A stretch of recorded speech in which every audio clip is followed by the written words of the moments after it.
Hey guys, I want to take a quick look at Kaspa. I'm currently on the daily time frame. And before I get into it, a couple things. Number one, if you're not subscribed and you want to get notified when I release these TA videos, I'm going to try and do about 2 videos a day. Just click subscribe, click the bell, and then click on all. Also, if you want a place to trade Kaspa on and pretty much any of the other coins that I talk about, I put a link to a couple exchanges in both the pinned comment and the description. Now, the one that I've been using lately and recommending, they're going to start requiring KYC by the end of the month. So I know a lot of people don't like that. They don't want to submit their documents. So I put a link to an alternative, which I'm just trying today for the first time. It's called BingX. And with BingX, there's no KYC requirement as of right now anyway. And they reached out to me and they offered you guys some pretty good bonuses for signing up. So if you want to see what the bonuses are, again, click the link in both the pinned comment and description and check it out.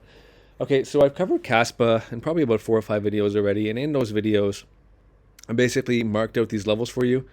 And for the sake of time, I don't want to go over what all these levels are. But what I can say is that if you want to trade Kaspa, go back to the other Kaspa videos, maybe the last one that I did. And in that video, I tell you exactly where to mark these levels on your chart. And even since then, the price is respecting it, okay? So definitely, if you want to day trade this, go back, watch the other video, mark these levels on your chart. In this video, I just kind of want to discuss the latest development and what I'm seeing here and how I would personally play this. Okay, so as you can see, we had this ascending channel all the way up here, okay? We recently broke down. We broke this channel, and we recently broke down. We came back to test this horizontal support level. And as you probably know by now, if you have pretty much any experience trading, normally when you break a strong level of support and resistance, the price will eventually make its way back to retest it, okay? So in this case, we have this ascending level of support that was broken, right? And now what we're doing is we're coming back up to test this support level, and this is what the current resistance is, okay? So knowing that we're at this ascending trend line resistance, this broken support, which is now resistance, I'm not going to look for short-term longs on Kaspa. And also we're at a horizontal resistance as well. So if I take a horizontal line, this previous high, I'll mark it at the candle bodies. You'll see this is also where we're getting rejection points. So we have this convergence of this upsloping level of what was once support, now serving as resistance, and this previous all-time high line, okay? So for me, short-term, I'm not longing this until I see a daily candle close above both of these two levels. I want to see a daily candle close above this horizontal resistance line. And also I want to see the price get back into this channel, this ascending channel, and start closing candles within this channel. That's going to be my cue to go long. Now, another area where I would consider taking a long in is if we retrace back down here, okay? So as I just mentioned, when the price breaks a strong level of resistance, more often than not, the price will come back and retest it as a support. So right here, you see this level was support right here. It was resistance right here. Okay, you see that? Support, resistance, right here. It was the resistance level for this candle as well. So as you see, the price came up. And by the time this daily candle closed, bear stepped in, sold it back down.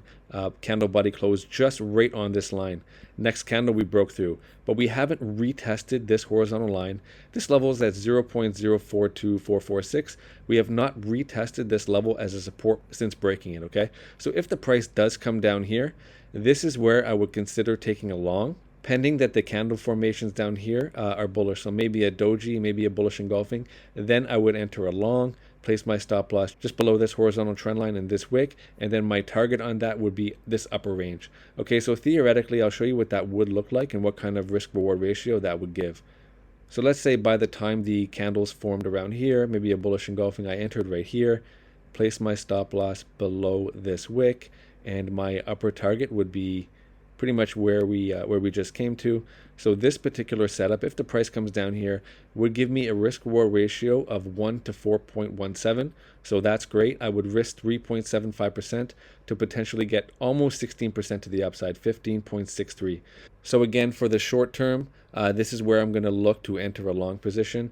A retest of this broken horizontal resistance, hopefully it'll serve as support, and then target this all-time high range. Or if we start closing daily candles above these two current levels of resistance, then I'll also look to take a long, and I'll place my stop loss below them.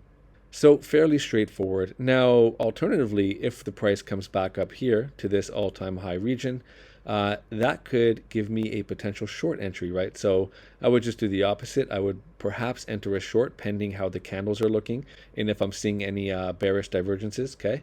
And in that case, I could enter a short, place my stop loss above both this horizontal trend line and this upsloping level of resistance, which was once the support for this ascending channel.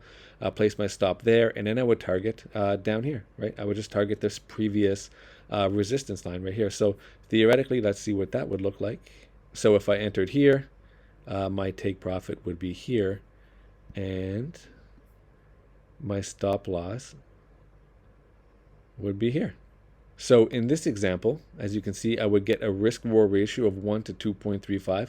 So not as good as the long opportunity from this previous resistance level. That's the more ideal trade setup, but this would give me a 1 to 2.35. I would risk 6.95% to potentially get 16.31% to the downside if the short plays out. Okay, so hopefully that was helpful. This is how I would personally play it. As I mentioned, we're currently right at a resistance. So yeah, if you want to trade Kaspa, I recommend drawing these lines on your charts and just look for these favorable risk-reward trade setups. Anyway, that's about it for Kaspa. Again, if you're not subscribed and you want to get notified when I release these videos, click subscribe, click the bell, click on all. Also, if you want to trade Kaspa and pretty much all the other coins that I talk about, the links to exchanges are in the pinned comment and the description. And particularly with the Bing X one, you can get some really, really good promotions. Okay, so basically, you load money on your account and they give you a pretty good bonus. All right, guys, take care. Have a good day. Bye.